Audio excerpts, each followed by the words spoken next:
just maybe, the goal in divorce isn't better communication. Maybe it's right-sized communication. Communication that matches capacity. Communication that supports resolution instead of undermining it.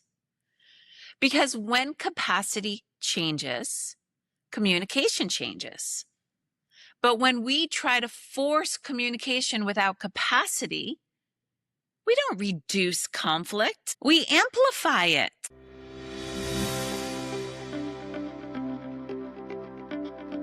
Welcome back to the Divorce Coaches Academy podcast. I'm Tracy, co-founder of Divorce Coaches Academy. And as always, we are here to explore how we can better support people through one of the most complex conflict processes they will ever navigate. And today, I want to challenge something that sounds right on the surface, but in practice, I think is getting in the way. We need to talk about communication and divorce because we've built an entire narrative around this idea that if people could just communicate better, everything would improve. Less conflict, less time, less money. And on the surface, that sounds about right. But what if that's not actually true? Well, or at least not true in the way we're applying it. Because what we see in practice and what the data supports is that communication is not always the solution in divorce. In many cases, it's the mechanism through which conflict escalates. Let's ground this for a minute, okay? Research consistently shows that about 20 to 30% of divorcing couples are considered high conflict. But that group doesn't just represent a small portion of cases. It drives the system. These cases account for a disproportionate amount of litigation, time, and financial cost. Some estimates suggest that they consume up to 80% of family court resources. So when we talk about the cost of divorce, we need to be precise. It's not just legal fees. It's not just hourly rates. It's prolonged conflict cycles. And those cycles are often fueled by ongoing communication that isn't structured, isn't timed well, and isn't supported by capacity. So here's the part that challenges the narrative a bit. Communication is not neutral. We tend to treat it like it is, as if more communication naturally leads to more understanding. But in divorce, especially divorce with escalating conflict, communication carries risk. Every message carries tone. Every message is filtered through interpretation.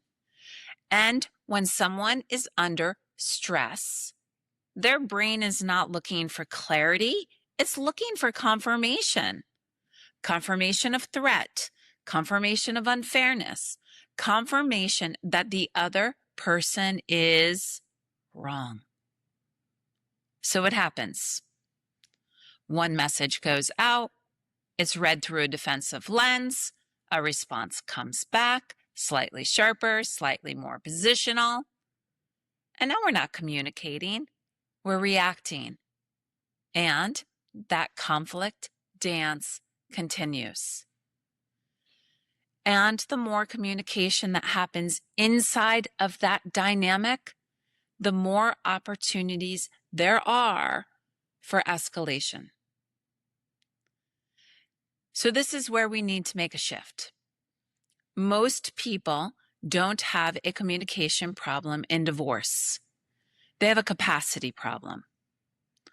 Capacity is the ability to regulate, to think clearly, to tolerate discomfort without reacting, and to stay connected to what actually matters in decision making. And when capacity is low, which is pretty often in divorce, communication doesn't function the way we expect it to. When someone is in a heightened stress state, their cognitive flexibility drops. Black and white thinking increases. Intent is misread. Tone is amplified. So we try to layer communication skills on top of that. And guess what? They don't hold. You can teach someone exactly how to say something. But if they're dysregulated, the delivery changes, the interpretation changes, and the outcome changes. And we're starting to see this play out in a newer way right now with the rise of AI communication tools in divorce. There are more and more platforms designed to help people, I'm air quoting, communicate better. Draft the message, soften the tone, remove inflammatory language, make it sound neutral. And on one level, yeah, that's useful because language does matter. But here's the problem. These tools are solving for expression, not for capacity. They can help someone write a calmer message. Yeah, but they can't change the emotional state the message is coming from. And they definitely cannot control the state of the person receiving it. So what happens? A message goes out, perfectly worded, neutral, AI assisted. But it's received by someone who is already activated, already defensive, already interpreting through a lens of threat. And now that message, no matter how well it's written, gets distorted. Because communication in divorce doesn't break down at a level of wording. It breaks down at the level of meaning making. And for those of you that are unfamiliar with what meaning making is, it is the process by which someone interprets an event, message, or behavior and assigns it significance. It's not what was said, it's what the person believes it means. Example, text. We need to talk about the schedule. One person hears, we need to coordinate logistics. The other hears, you're doing something wrong again. Same words, different meaning. And meaning is shaped by emotional state, history, assumptions, perceived threat, not just sentence structure. So we end up investing in better messaging tools, but still seeing the same escalation patterns because the underlying issue hasn't been addressed. This doesn't mean those tools don't have a place. They can be helpful when someone already has the capacity to use them intentionally.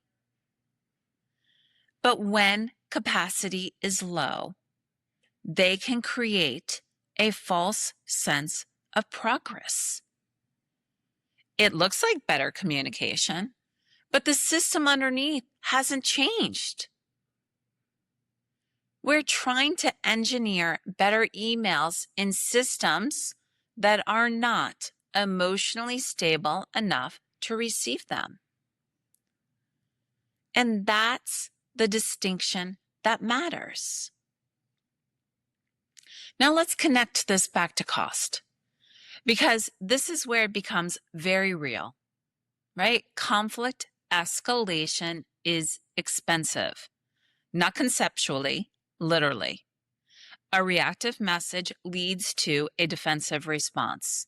That response gets forwarded to an attorney.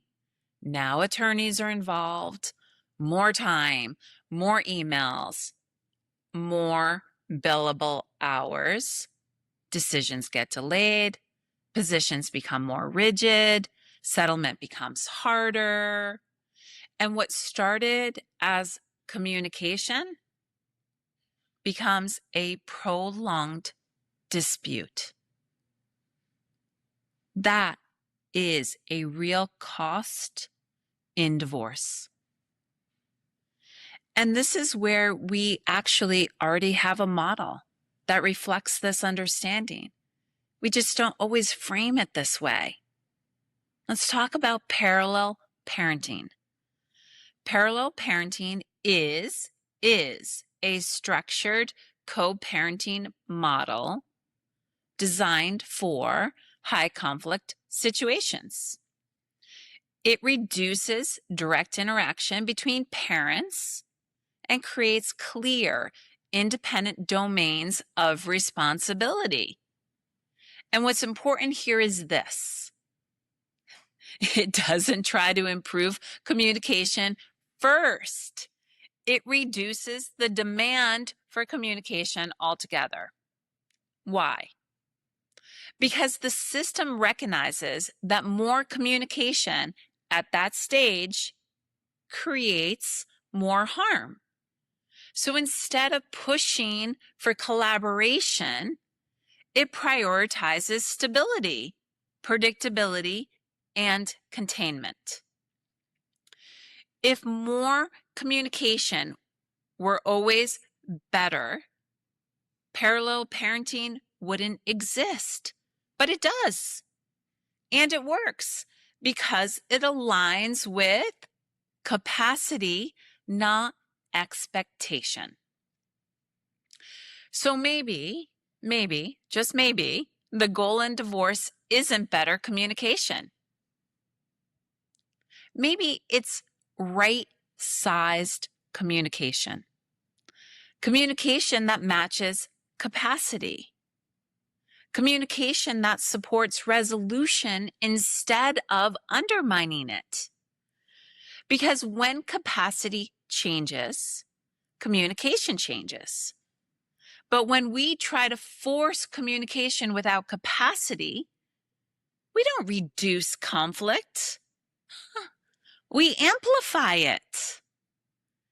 And this is exactly where the work of divorce coaching, when grounded in conflict resolution, actually sits. Not in fixing communication on the surface, but in preparing people to engage in conflict differently. At Divorce Coaches Academy, we are always approaching this work through an ADR lens, recognizing that divorce is not just a legal process. It is a conflict process. And how someone participates in that process changes everything about the outcome. And that participation does not start with communication skills. It starts with capacity. Because if someone doesn't have the ability to regulate, to think clearly, to separate reaction from intention, no communication strategy is going to hold under pressure. We don't start with what to say. We start with whether someone is in a position to say it effectively. So the work of a divorce coach isn't just helping clients say things differently. It's helping them be in a different position when they say it. That means building awareness before strategy. Yes, regulation before response. Clarity before conversation. And then, just then, once capacity is there, communication skills actually become effective. Not as a script, but as a tool that can be used intentionally. But here's the reality. Conflict isn't static. Nope. It evolves. It escalates. It becomes cyclical when we don't look at the conflict. And when it does, the way we work has to evolve with it. Foundational skills might get you in the room, but advanced skills determine what actually happens next. That is exactly why we created one of our courses, our Advanced Conflict Coaching course, because working at a professional level in divorce coaching requires more than presence. It requires precision in conflict. This is where the work deepens, where you learn to recognize patterns faster, interrupt escalation in real time, and stay effective even when our clients become entrenched. If this is something you might be interested in, the course begins May 11th and runs for 6 weeks. And if you are already working with clients or you're trained and ready to elevate how you work, this is your next level. And you can find more details at divorcecoachesacademy.com, and I'm going to put something in the show notes for you.